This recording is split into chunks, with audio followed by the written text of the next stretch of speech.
Excuse me. Bless you.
Hi, my name is Kenny Dalton. I'm host of Reno Sparks NAACP Today.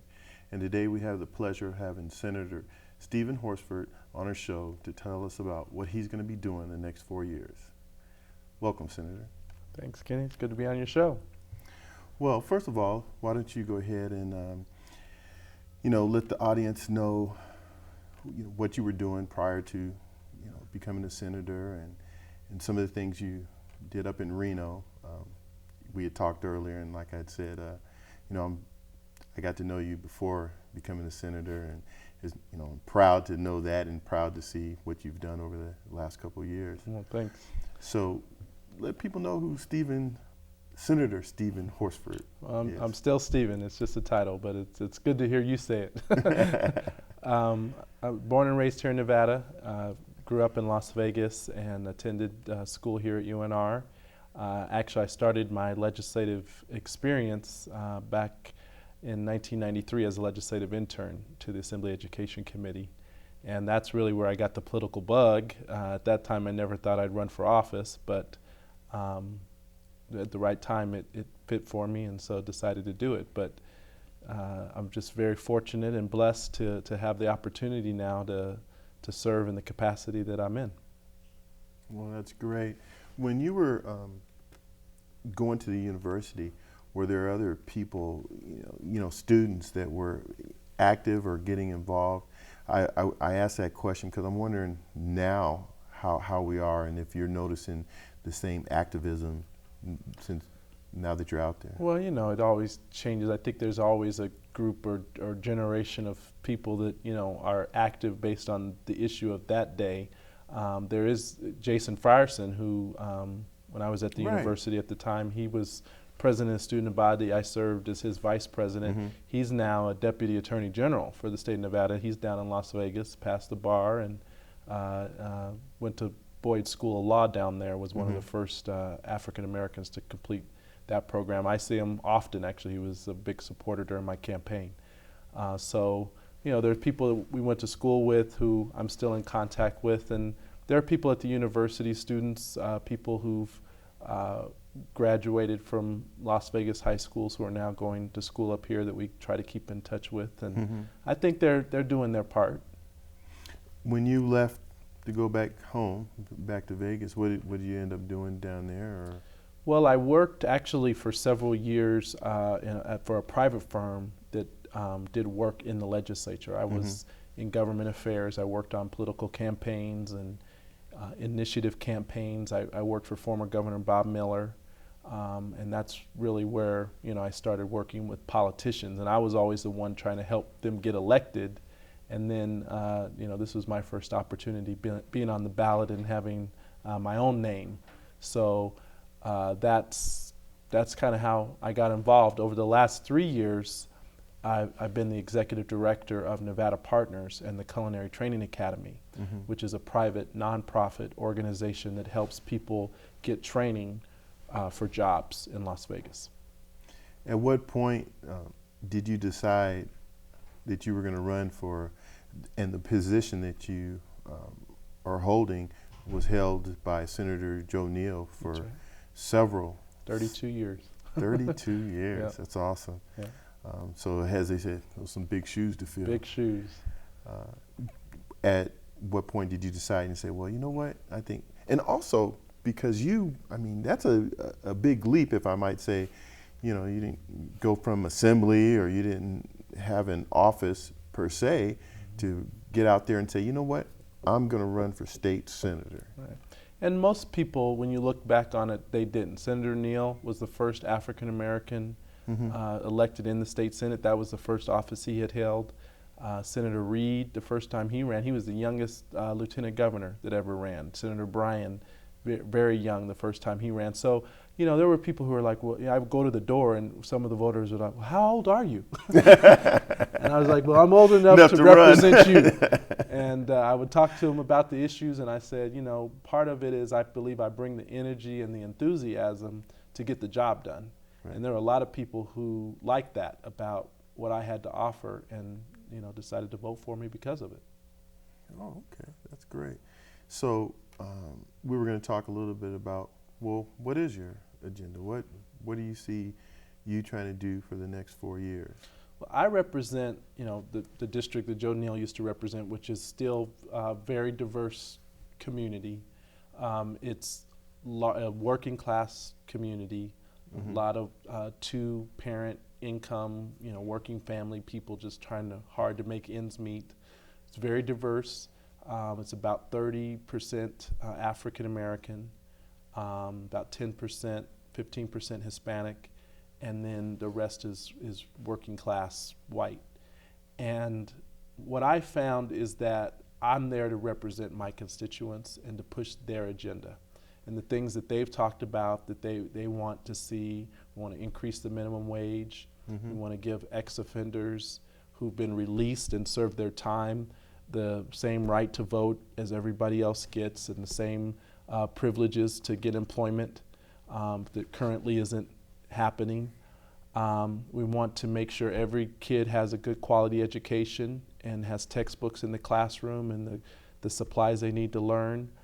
And then I have a real interesting economic development package that has been modeled after other large urban communities that I'm trying to introduce here in Nevada that I think will really bring revitalization to our neighborhoods the same way it's happened in other parts of the community. Do you have some thoughts on, you had mentioned the education, on what we need to do as far as the national statistics? We're not very favorable in that. Nevada's 48th in level of funding. We have the highest dropout rate among seniors. Now with the proficiency standards, we're just really expecting more, which is not a bad thing, but you can't expect more from children without equipping them with the resources that they need to learn. And I know firsthand, I went into the school I attended.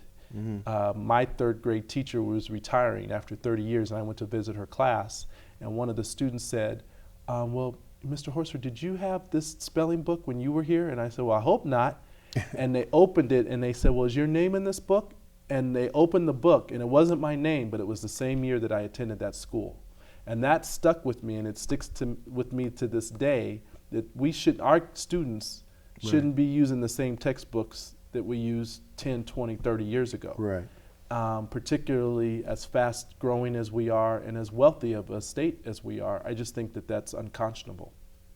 Well, in addition to that and the funding, I know that one of the things they said that the legislature would look at is funding going to education first before they did anything else, but also hanging on to teachers. I mean, what are we going to do there? I mean, we need quality teachers coming, and not only coming to the state, number one, not leaving the state in the first place, right. and two, and retaining them. And quality teachers, Right. I mean, I always, wonder how we can recruit all these teachers here, where they come from and where were they educated and what is their background. I don't think we should just let anybody teach. It takes a certain type of person with a certain talent to do it. And I think I honor those people who serve in that capacity as teachers. But I think what we need to do, it's a comprehensive list. It's not like one answer. First is, it's not affordable to live in our state anymore. The cost of living has gone up so much. The starting salary for a teacher is $28,000, just a little over $28,000 a year. Well, when you look at that compared to what our cost of living was, a decade ago, they could make ends meet. They could buy a home. They could rent an apartment. Now, with the price of the home being as much as it is, the rent being as much as it is, and everything else going up, earning $28,000 just isn't cutting it. And so why should I even move to Nevada? Where before, there might have been things that made people want to desire to move here, but now I don't think that that's the case, and we're going to have a bigger struggle. So that's part of the issue. We have to address affordable housing, and I think part of how you address affordable housing is bringing economic development into the communities and not just letting it happen all around you. So that's one thing. The second thing is teachers shouldn't have to come out of their pocketbook, for basic supplies, pencils and erasers and paper and school supplies that we as legislators and as citizens, taxpayers, should provide. So those are things that I think you'll be hearing a lot coming from the legislators this time, especially from those of us in the Democratic side. As coming in as a freshman senator? Yes. How do you anticipate that to be? And well, it's a transition. I mean, I've been involved in the legislative process for over a decade now, so I know it. I know the process. I know how it works. I'm not a novice from that standpoint, but it is different being on this side, pushing a button.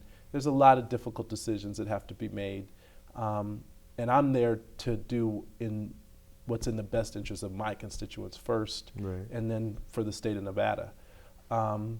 It's not easy, I mean, I'm young, I'm a young black man, and that's a struggle, but I can overcome that because I'm prepared for the position. I'm prepared for what's to come. You mentioned, and if you don't mind me saying, you mentioned that you were a young black man. A lot of people say, yeah, but you're so articulate and educated. That doesn't, you being black has nothing to do with anything anymore. Doesn't it still have a little bit of? Well, I think our ideal for all of us is that we will live in a colorblind society where the color of your skin doesn't matter.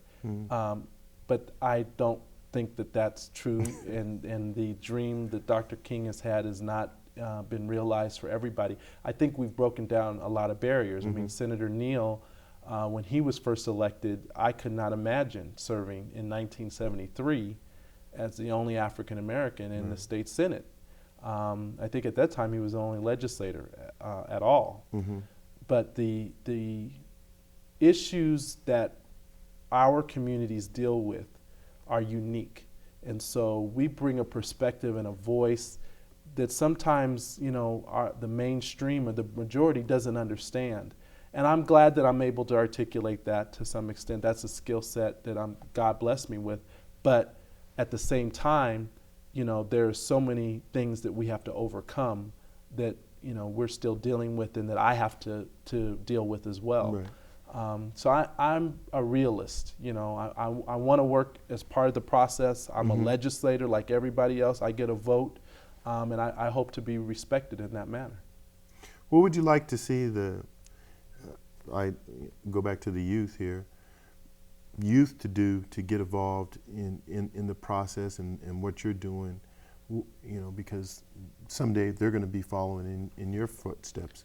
Is there some things that you could give as advice or tips? If I was to tell my son who's getting ready to graduate from McQueen High School this year, maybe you could speak to him and say, maybe these are some of the things you knew. Not necessarily be a senator, but. Yeah, everybody has their own different walk that's going to get them there. What I would just say is know that you can participate in it. If that's what you want, don't let somebody tell you, to do this is, not in your best interest, or that you're going to be, you can't do it, or that you're not smart enough, because you are. And if this is what you have your mind set on, if this is what you focus on, then do it. There are practical things, being involved in clubs and organizations, student council is where I started. I never thought I would be elected in any capacity, let alone in the state Senate. But all of those experiences prepared me for where I'm at today. I interned at the legislature. I didn't get paid. That was a sacrifice. I had to spend my own gas money to drive to Carson City in the cold, and got in a wreck and damaged my car up pretty bad in the